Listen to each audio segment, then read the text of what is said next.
Okay, this video is called You Can See the Truth. Okay, the first picture right here is the famous Annette Larkins.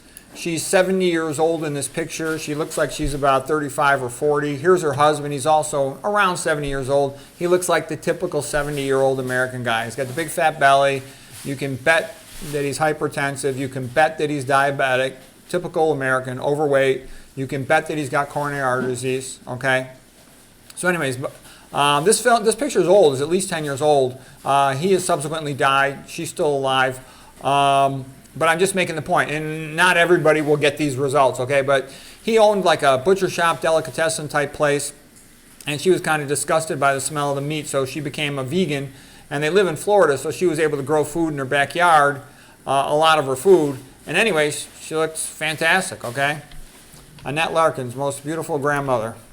All right, so here's a quick story of the people of Nauru. It's an island out near Australia, and they had a lot of valuable topsoil because all the tropical birds would defecate on it, and the phosphate from their stool was wanted by a company to make phosphate fertilizer. They made a deal with the people of the island, gave them tons of money to take all their topsoil to make for phosphate fertilizer. They became the richest country in the world for a while. This is what they used to look like in 1914.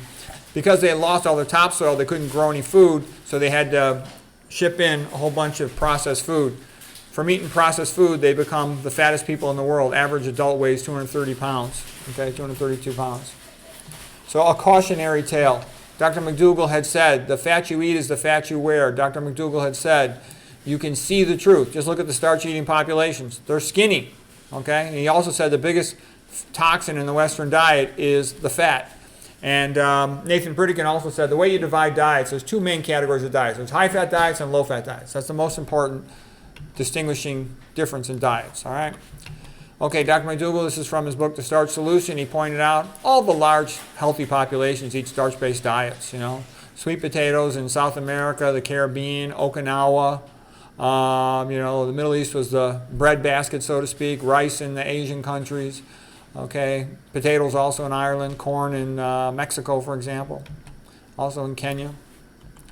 Okay, so here's northern Mexico, the Sierra Madre Mountains, Copper Canyon area where the Tarahumara lived. The Pima used to be sort of a combined population with them. Mexican-American War, Pima absorbed into what is now Arizona, and they used to eat a similar diet. Now they eat a standard American diet.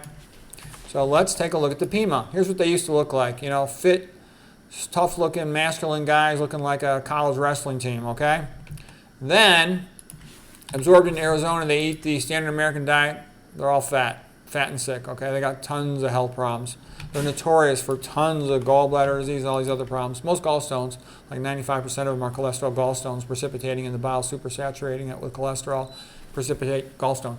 Okay, they go for open heart surgery, gallbladder surgery, appendicitis surgery, all the things that low-fiber, high-fat, animal food eaters get, okay? Tarahumara, meanwhile, are famous for being able to run over 100 miles in just 2 days, every guy in town, okay? Take your pick. Nathan Pritikin patterned his diet after them. And it's the same anywhere you go. The Yanomamo, South American jungle on the border of Venezuela and Brazil, you know, they got normal blood pressure, same as a teenager, all through their life from eating a primarily plant-based diet. Okay, and it's like that with all of them. The Simani eat about 70% calories, low-fat diet. They've also had the really clean coronary artery scans.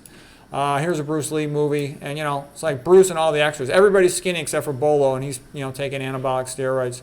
Okay, probably eating like a sumo wrestler. Everyone else is skinny. I lived in California for 4 years. I never saw a fat Asian, okay? They eat all this rice. It makes them skinny because only 1% of calories from fat. It's a starch. Papua New Guinea, they're skinny. Now, this is a little bit more modern Papua New Guinea. He's got a tiny little belly on him, but all the rest of them are pretty skinny. And they're notorious for that. They eat like 93% of their calories from sweet potatoes.